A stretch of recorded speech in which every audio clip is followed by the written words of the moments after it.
কিছু সংখ্যক মানুষ তারা অন্যায়ভাবে দেশকে, দেশের মানুষকে তারা আজকে বিক্ষুব্ধ করে তোলার চেষ্টা করছেন। বিভিন্নভাবে সবাইকে রাস্তায় নিয়ে আসার জড়ো করার চেষ্টা করছেন এবং সেই একইভাবে একই কায়দায় দেশে একটা নৈরাজ্য, একটা এনার্কি সৃষ্টি করার চেষ্টা করছেন।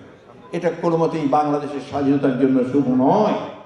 এটা কোনো মতেই বাংলাদেশের গণতন্ত্রের জন্য শুভ নয়। এটা কোনোদিনই বাংলাদেশের স্থিতিশীলতার জন্য শুভ নয়।